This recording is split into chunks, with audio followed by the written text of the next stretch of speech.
Bonjour à tous et à toutes. Dans cette première vidéo, nous allons faire la première partie du TD2 qui s'intéresse au modèle de régression linéaire simple. Le traitement, excusez-moi, du TD2 sera en trois parties distinctes, donc en trois vidéos distinctes. Donc tout d'abord, dans le TD2, on nous propose deux séries temporelles, une série de revenus et une série de consommation. On a une période qui va de 92 à 2001, donc à chaque année correspond un niveau de revenu et un niveau de consommation. Donc dans notre cas, on considère la régression suivante. On régresse la consommation sur une constante alpha, sur un paramètre de pente bêta et sur un terme d'erreur. Donc en fait l'exogène c'est le revenu et l'endogène c'est la consommation. Première question de la partie 1, on nous demande de tracer le nuage de points et de le commenter. Donc on doit ensuite calculer le coefficient de corrélation linéaire entre les séries de consommation et de revenus. Donc lorsque l'on trace le nuage de points, donc en bleu vous avez le revenu, en rouge vous avez la consommation. Donc on constate qu'il semble exister une relation croissante entre le revenu et la consommation au cours du temps. La régression linéaire semble donc adaptée pour modéliser la relation entre le revenu et la consommation. Donc une fois que nous nous sommes basés sur le nuage de points, ce que nous allons faire, c'est confirmer la vue du nuage de points par l'examen du coefficient de corrélation linéaire. Donc on a deux formules qu'on a déjà vues donc pour le coefficient de corrélation linéaire. Donc c'est C bar moins CR fois R bar sur le produit des écarts types. Donc au dénominateur on a la covariance. Et au numérateur, excusez-moi, on a la covariance, et au dénominateur, on a le produit des écarts types. Donc une barre au-dessus de la variable va indiquer la moyenne de cette variable. Donc je vais vous mettre je vais vous envoyer la feuille de calcul, mais la somme des RT c'est 112 800, la somme des CT c'est ça, la somme des RT-CT c'est cette chose-là. Ensuite on calcule l'écart type du revenu et l'écart type de la consommation. Donc les écarts types que je vous ai fournis ici, ce sont des écarts types qui sont dits théoriques et non pas empiriques. Donc pour calculer la covariance, on doit d'abord calculer CR bar, donc c'est 1 sur T, la somme des RT-CT. Donc on obtient cette valeur là, donc on divise par 10, donc ça c'est la somme des CT-RT qui est juste ici. Ensuite on a la somme des CT, donc qui est égal à 99 855, que l'on divise par 10, et on calcule R bar également. Donc une fois qu'on a calculé ces trois quantités, nous allons pouvoir enfin calculer la covariance. Donc c'est C bar, CR bar moins C bar fois R bar. Donc cette quantité-là, c'est CR bar moins C bar fois R bar. Donc on obtient ça.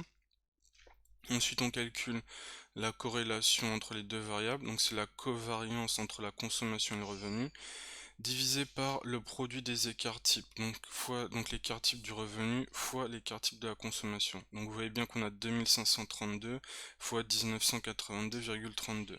Ce qui nous donne un coefficient de corrélation égal à 0,99. Donc pour le commentaire du coefficient de corrélation, il faut qu'on commente deux choses. Premièrement, le signe du coefficient de corrélation linéaire. Est-ce que la corrélation est positive ou négative? Et la force de la corrélation entre les deux variables. Est-ce que la corrélation est forte ou faible? Donc nous, on a un coefficient de corrélation égal à 0,99, donc il est très proche de 1, donc ce qui va confirmer les premières observations du nuage de points. Donc on voit qu'en fait on a une relation fortement positive entre la consommation et le revenu, et que cette relation est linéaire. Donc vu qu'elle semble être linéaire, il est judicieux de procéder à une estimation par la méthode de la régression linéaire. Donc maintenant que je vous ai dit qu'on va utiliser la méthode de la régression linéaire, en fait on se base plus précisément sur le principe des moindres carrés ordinaires, donc à savoir le alpha chapeau et le bêta chapeau. En fait le principe des MCO c'est faire passer une droite au plus près de chacun des points du nuage de points. Le principe des MCO consiste à minimiser la somme des carrés des résidus.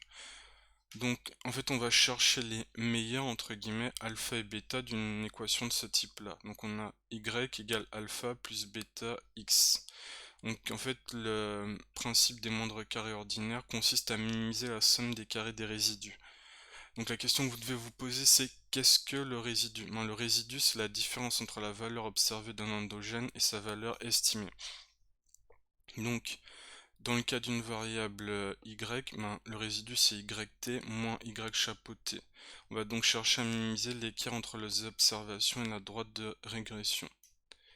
Donc, tout simplement, le principe est le suivant. Donc là, on a le point et là, on a la droite de régression. Donc, ce que vont faire les MCO, c'est minimiser l'écart pour chacun des points entre le point et la droite. Donc là, par exemple, on a un premier résidu, c'est y moins y chapeau, on a un résidu qui est positif. Là, c'est y moins y chapeau, on a un résidu qui est négatif. Donc c'est pour cela, excusez-moi, qu'on va prendre le résidu au carré, parce que si on somme les résidus et qu'il y a des résidus positifs et négatifs, la somme des résidus sera égale à 0.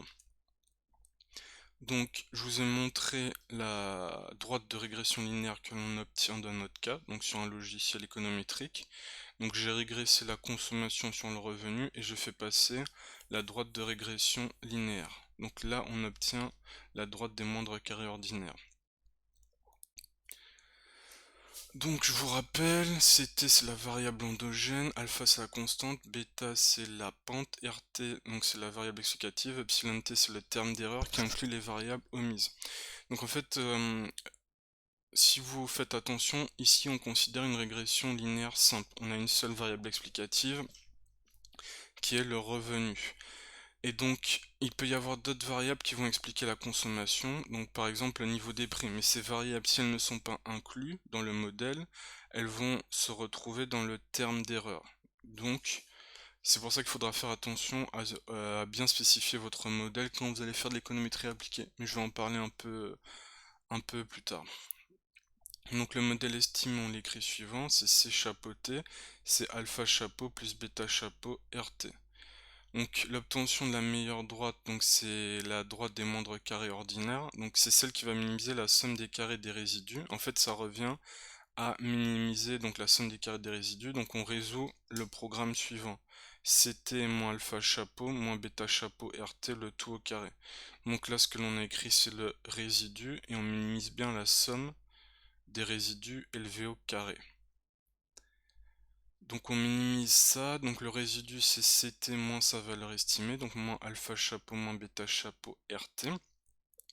Donc le résidu, donc c'est CT moins alpha chapeau moins bêta chapeau RT, donc on a cela ici. Donc là c'est résidu, ça c'est encore le résidu, donc comme ça on a bien la somme des carrés des résidus. Donc ce que l'on fait, excusez-moi, c'est que l'on développe cette expression là. On fait les conditions du premier ordre par rapport à alpha chapeau et bêta chapeau, et ensuite, après quelques arrangements, on obtient ces deux équations. Ces deux équations, on les appelle équations normales. Ce sont des équations qui, une fois résolues, vont nous permettre d'obtenir les estimateurs des moindres carrés ordinaires, alpha chapeau et bêta chapeau. Donc le détail du calcul est disponible dans le corrigé que je vous invite grandement à consulter.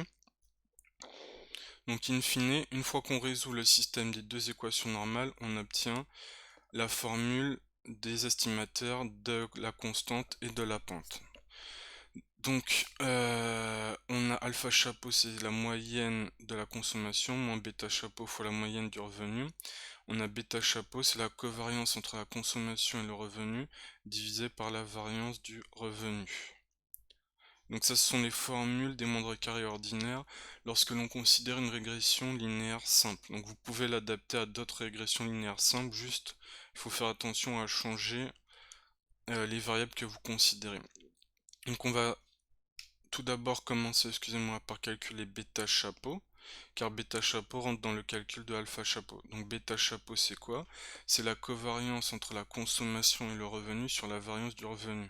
Donc on prend la covariance que l'on a déjà calculée, on la divise par l'écart type au carré, et on trouve bêta chapeau égale 0,781, que l'on va utiliser juste après pour calculer alpha chapeau. Donc c'est 99 855,75 divisé par 10, moins 0,781 fois la moyenne du revenu. Donc on trouve une ordonnée à l'origine égale à 1175,895. Donc on obtient donc le modèle estimé suivant. 1175 plus 0,781 RT.